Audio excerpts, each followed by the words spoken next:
Tenim la presència de la consellera d'Hisenda del Govern Balear, Catalina Cladera, i de la directora general de l'Agència Tributària de les Balears, Maria Antònia Trullols,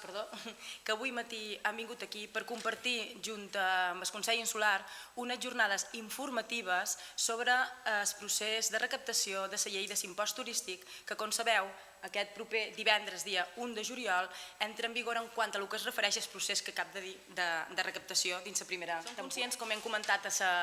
les jornades, que aquest impost no ha estat exempt de polèmica, però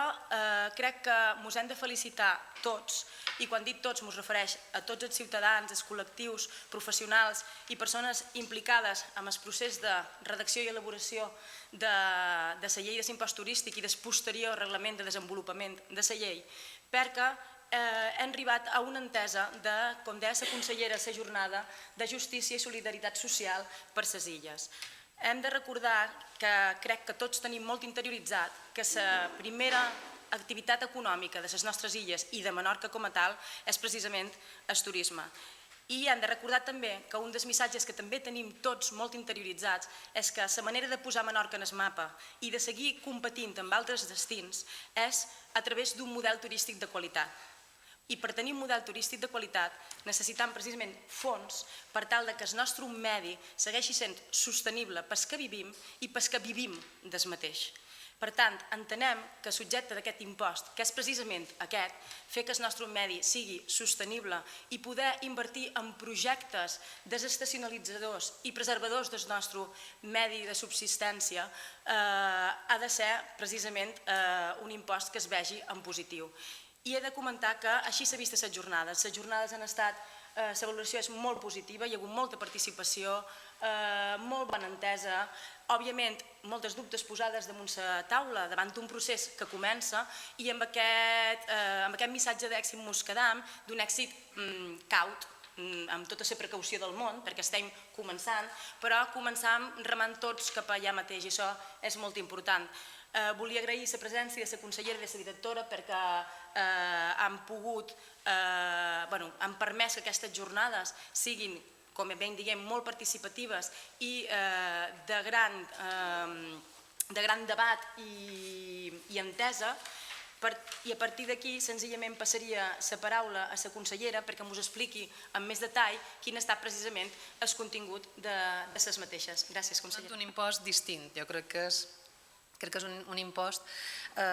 com explicava ella, de justícia social i de solidaritat entre el turista i el resident, entre el turista i el nostre territori, entre el turista i el nostre model turístic. Per tant, crec que és un mecanisme que mereix la pena venir a Menorca, explicar-lo i compartir-lo amb el sector, com hem anat fet durant tot el seu procés d'elaboració, i per tant avui estem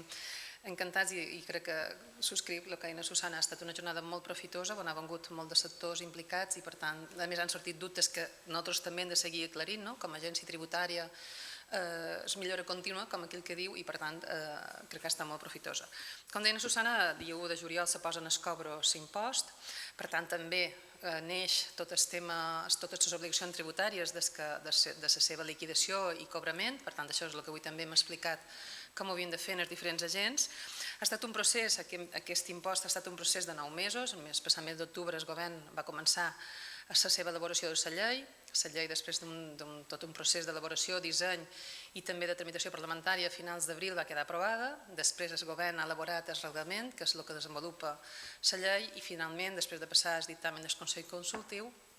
el passat 23 de juny va ser aprovat pel Consell de Govern i per tant publicat dissabte passat, en el BOIP de dissabte passat, i per tant diu entra en vigor tal com havíem previst i per tant se posa en el cobrament, etc. Jo vull destacar el que ja deia la Susana, és un impost que és de justícia social i de solidaritat entre el turista i els residents, entre el turista i el nostre territori. La finalitat de l'impost crec que és la gràcia d'aquest impost, allà on se destinaran aquests recursos. És un impost que genera uns recursos que no van a la caixa única, sinó que van a unes finalitats concretes, unes finalitats que tenen a veure amb el nostre entorn, amb el nostre medi ambient, amb el nostre territori, sobretot preservar el territori, conservar aquest territori tan meravellós que tenim, sobretot aquí en aquesta illa de Menorca que ha estat tan preservada i que té tant de valor i també tant de valor turístic, evidentment. I també la finalitat també és reinvertir en el model de turisme, aconseguir un model de turisme de qualitat i sostenible, per tant destinar recursos a crear producte turístic o crear, desestacionalitzar, etc. Per tant, jo crec que és la gràcia d'aquest impost. Jo vull recordar, sempre ho explic, si l'impost l'any 2003 no hagués estat derogat, la famosa, l'anterior ecotassa, tots aquests anys s'haurien generat de l'ordre de 1.000 milions d'euros de recursos que s'haurien destinat a les finalitats que en aquell moment tenia l'impost, que ara són lleugerament distintes, però s'haurien destinat a preservar el territori, a millorar el nostre medi ambient, el nostre model turístic, etc. Jo crec que, per tant, el que jo dic, el turista amb una petita quantitat que paga, perquè també record que la tarifa que hem posat en aquest moment és la mateixa de l'any 2001. Penseu que l'IPC sí que ha pujat, en canvi nosaltres no hem pujat la tarifa, però amb una petita quantitat el turista és solidari amb el territori, amb el nostre model i sobretot amb els residents. Penseu que també els residents sofrim la petjada del turisme, les externalitats negatives que té el turisme, que en té moltes de positives, com deia la Susana, és la nostra principal indústria turística i la nostra principal indústria econòmica i l'hem de preservar, però també hem de pal·liar els efectes negatius que té i aquest impost, una de les finalitats també és aquesta.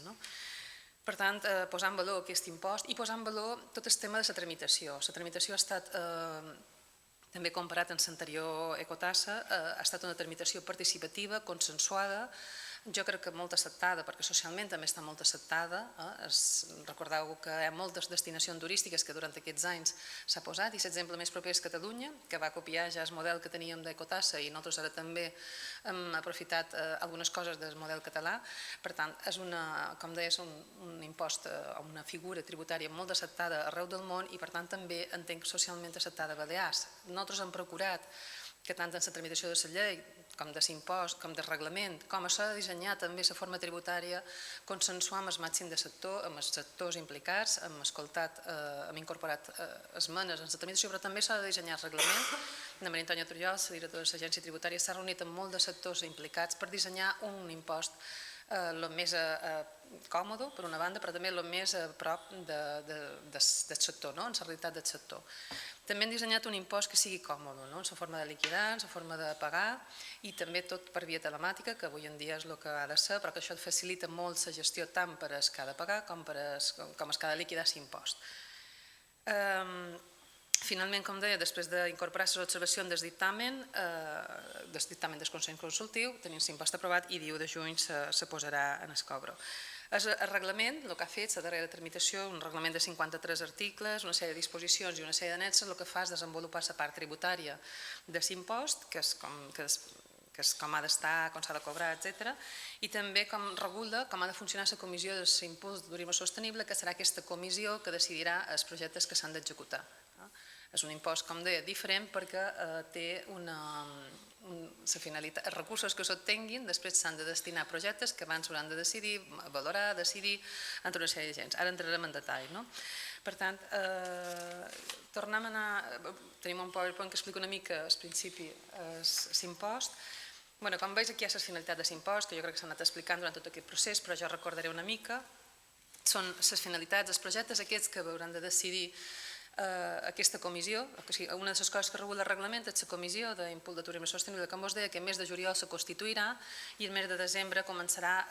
a preparar tot el tema dels projectes que s'han de decidir. El mes de setembre, no sé si he dit desembre, setembre, començarà a treballar tot el tema dels projectes que s'hauran de decidir. En què hem de destinar aquests projectes o aquests recursos de l'impost turístic? Són aquests que teniu en la pantalla, que serien, per una banda, projectes relacionats amb la protecció, preservació, modernització i recuperació del medi natural, rural, agrari i marí, del nostre entorn, del nostre paisatge, etc. Una altra finalitat dels projectes han de ser relacionats amb turisme, de l'estacionalització, creació de producte turístic, allargament de temporada, etc. Una altra seria la recuperació i rehabilitació de patrimoni històric i cultural, que també està relacionat, evidentment, amb el turisme, que en el cas de Menorca també hi ha molts d'elements a preservar. Un altre eix, una altra de les finalitats és l'impuls de projectes de recerca i d'innovació també lligats en turisme i en model turístic. Recordeu que també aquest impost ha de servir per crear o per contribuir a un model de turisme més sostenible i, per tant, de més qualitat. I finalment, una part de recursos s'han de destinar a millorar la formació i la qualitat de l'ocupació, sobretot el que és ocupació en temporada baixa, per pal·liar un dels efectes que té aquest model turístic, que sabem que la temporada que no hi ha feina tot l'any i per tant han de pal·liar aquests efectes. L'impost, com bé sabeu, és fet imposable, grava les estades turístiques, això és allotjaments amb hotels, amb apartaments, amb habitatge vacacional, amb albergs, etc. i també en creuers. És una de les diferències respecte al primer impost, que és l'ecotassa, que també hem incorporat el que és l'habitatge vacacional i el que és el creuer i també aquell habitatge vacacional que és irregular. El que no està regulat en aquest moment, si regulat també genera fet imposable perquè genera l'estància i per tant també se li liquidarà l'impost. En quant a l'allotjament vacacional il·legal o no regular, després de les consideracions que ha fet el dictamen del Consell Consultiu, queda que l'impost gravarà tot aquell allotjament que presta servei turístic, sigui regular o no, en aquest cas entenc que, vull dir que és que no és regular, que presta servei turístic ha de pagar l'impost i també des de l'Agència Tributària se presumirà que aquell que se comercialitza per canals de comercialització però que l'estada és inferior a 2 mesos i que no demostri que va per llei d'arrendaments urbans, que no demostri que va per l'AU, també ha de liquidar l'impost i se li gravarà. Llavors el reglament regula tots els temes tributaris, la tarifa, record quina és aquesta que teniu en pantalla, com he dit abans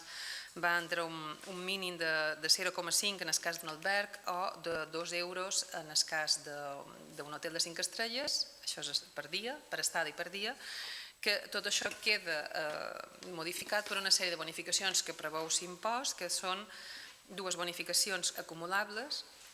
Una seria que el 50% de les estades que es facin, el 50% de bonificació a les estades que es facin en temporada baixa i després el 50% de les estades a partir del 8è dia, a partir del 9è dia, perdoneu, a partir del 9è dia també se bonifica amb un 50%. A més, també hi ha una sèrie d'excepcions, sobretot les més importants i que també té un efecte important, els menors de 16 anys no han de pagar l'impost, estades per temes de força major,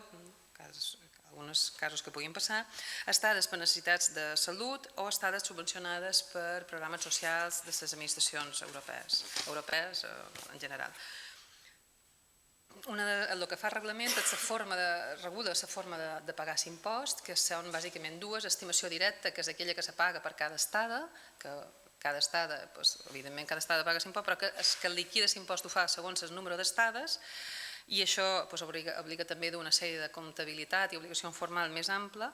I llavors l'altra, que jo crec que facilita molt més la gestió tant de l'impost com la liquidació, és l'estimació objectiva, que és aquesta que se calcula per mòduls, que coneixeu el tema dels mòduls per tema d'IRPF, que és voluntari, però que evidentment hi ha una sèrie de requisits, com veus, que és que un dels dos ha de complir un dels dos que l'explotador no tingui més de 12.000 places o que el 15% de les places se comercialitzin per un tour operador.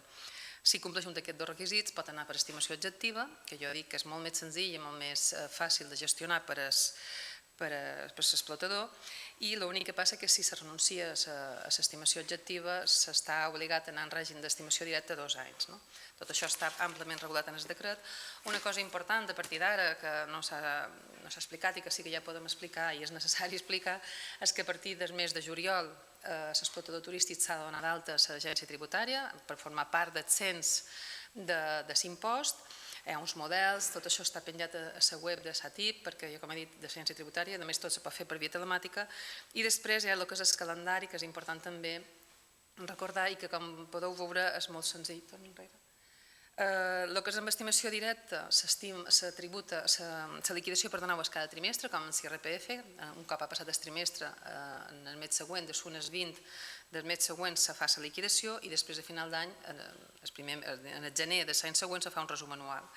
En el cas d'estimació objectiva hem de distingir el que són establiments turístics, que se fa un ingrés a compte en el mes de setembre, de l'unes 20 de setembre, del 60%. Enguany, com que l'impost entra en vigor el 1 de juliol, se farà només un 40% d'aquest ingrés a compte, i després una autoliquidació entre l'1 i el 31 de gener de l'any següent.